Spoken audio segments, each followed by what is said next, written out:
Though it was considered a massive failure, I still think the Wii U was a great console. So today we're talking about the top 10 best Nintendo Wii U games, starting off with Captain Toad Treasure Tracker. Though it originally started out as a side mode in Mario 3D World, this quickly became one of my most played Wii U games of all time. It made its way to the Switch and 3DS, but I still think it's best experienced here on the Wii U. To a lot of people, the gamepad is bulky and inconvenient, and I understand why you would think that, but having a touchscreen in your hand made it so much easier to interact with these puzzles in a satisfying way. The gameplay is deceptively simple, but endlessly engaging. You play as either Captain Toad or Toadette going through a 3D puzzle box world in order to collect a star. Captain Toad may not be able to jump, but he does make up for it with his overwhelmingly positive attitude. Moving the world around you to get a better view on how to solve the puzzle is a great idea. It quite literally makes you have to see the world from a different angle, and finding the best way to collect all of the stars and super gems on every level was always a great time. I found myself going back to each stage 2 or 3 times to make sure I had every single thing done so I could get 100% completion. And though I don't see this ever getting a true sequel, I'm still glad that Nintendo decided to give Captain Toad a shot at the spotlight. The system is not doing well, team. We need a new character to become the face of the Wii U. Maybe we should work on that Zelda game or the 3D Mario, you know, something that would really push the console. I love it. We should make a full game about Captain Toad. That is not even close to what I just said. If this list was purely based on graphics and art style, then Yoshi's Woolly World would be the best game without a doubt. This took the typical Yoshi gameplay pioneered by games like Yoshi's Island, but made it more beautiful than ever.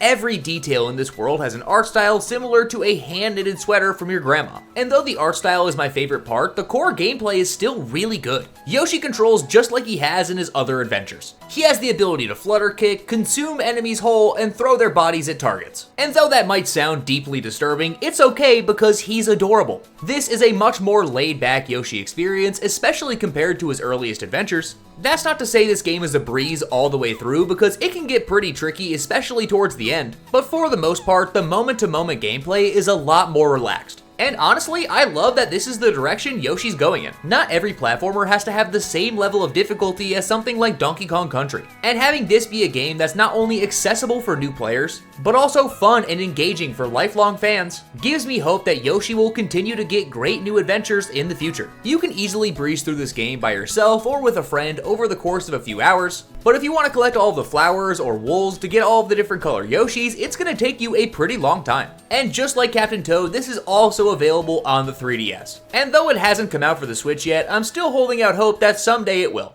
Because it was a pack-in title, people like to compare Nintendo Land to Wii Sports and Wii Sports Resort, and honestly, I don't find that to be a fair comparison because these games are trying to do wildly different things. The goal of Wii Sports was to simulate real-world activities in motion-control minigames to appeal to as many people as possible, while Nintendo Land was trying to be a celebration of Nintendo as a whole, offering minigames based on their notable characters. While one of them was revolutionary, the other was Nintendo Land. Though it didn't have the same general appeal that Wii Sports did, it was still a perfect pack-in title. But if you were someone who bought the basic bundle and this wasn't included as a pack-in, you could still buy it in stores, which was nice, but I can't think of a good reason this wasn't included with every single console sold. But regardless of how you got it, this was a perfect game to show off the power of the Wii U. This had a collection of 12 minigames, and they had a solid variety with a good amount of single-player games like Yoshi's Fruit Cart and Donkey Kong's Crash Course, which appealed to people like me because back in the day, if you tried to get anybody to play Wii U with you, they would give you a look of disgust that was seared into the back of your mind forever. Altogether, Nintendo Land was not a perfect game.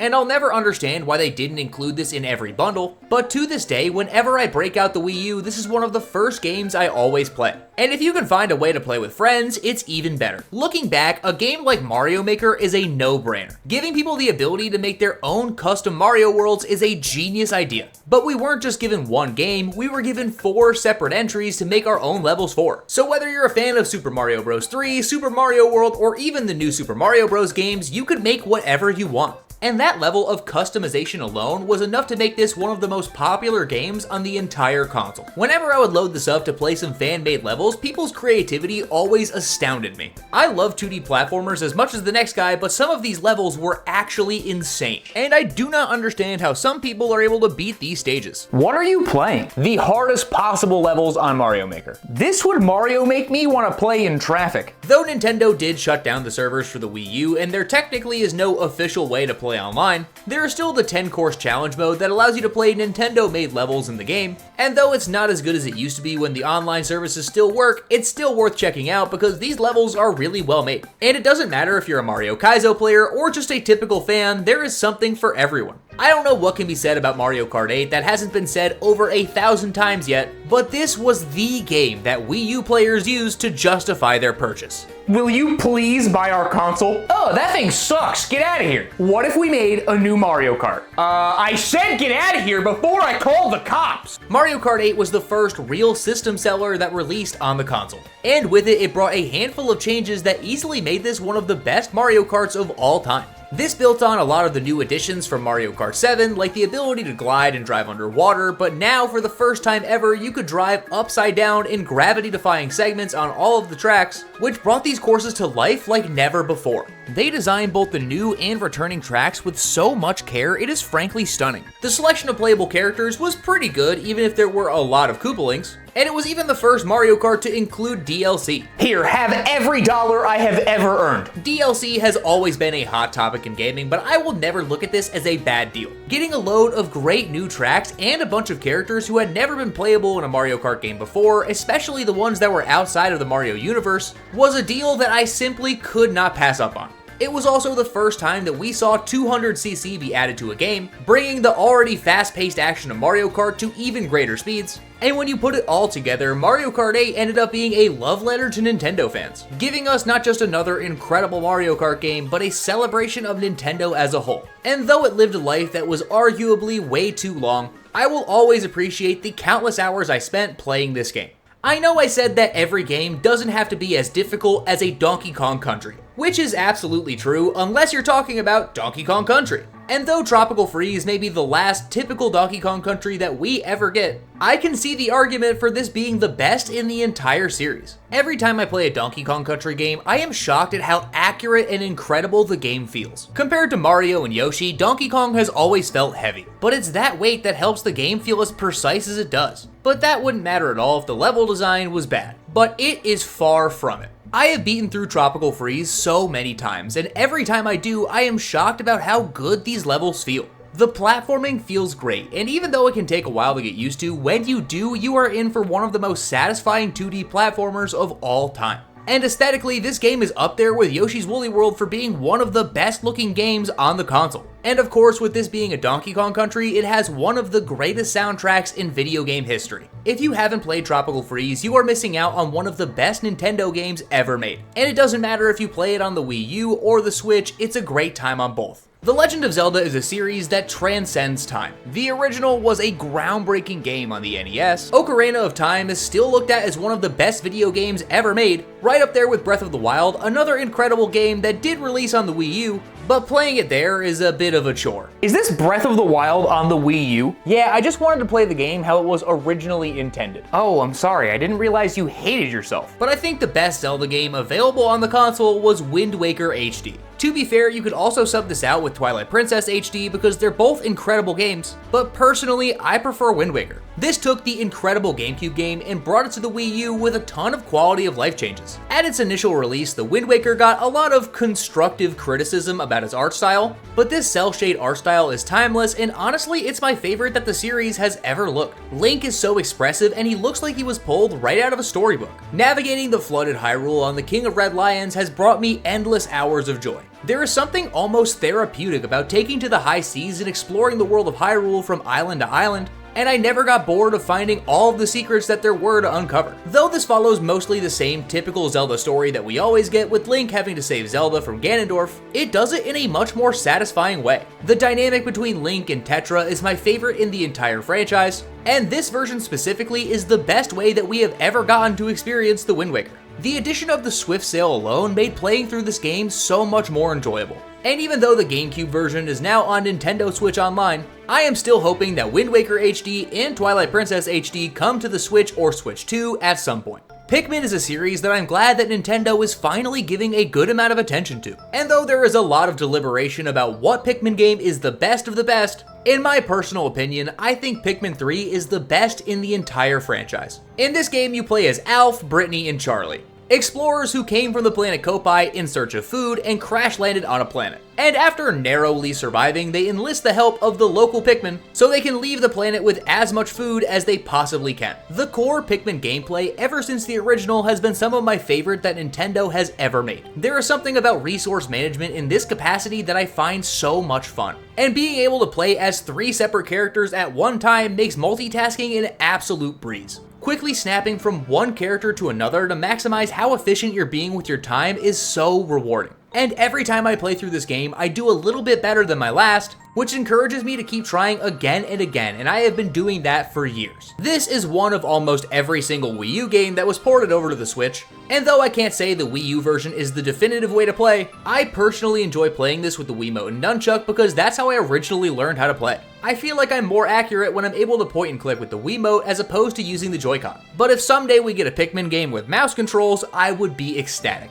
I am a massive fan of Pikmin, and if you haven't played a Pikmin game, there is not really a bad choice to start with. You're clearly forgetting Hey Pikmin. I told you never to speak that name in this house. Nintendo rarely makes a brand new series, but when they do, they usually are incredible. And in 2015, we were given a brand new Nintendo IP with Splatoon. Captain Toad didn't work and the console is still dying. What do? We still have plenty of time for a Zelda or a 3D Mario to come out. You know what? You're right. We should make a new game where we play as squid kids who want to cover everything in ink. I love it. This man is insane. If you had told me in 2014 that Nintendo was planning to shake up the shooter genre, I would have laughed directly in your face. But Splatoon did just that by shifting the focus away from PvP combat to covering the stage with more of your team's color of ink than the enemy team can. And this led to one of the most satisfying competitive gameplay loops I have ever seen. At launch, there was already a good variety of weapons and stages, but it only got better with free post-launch updates.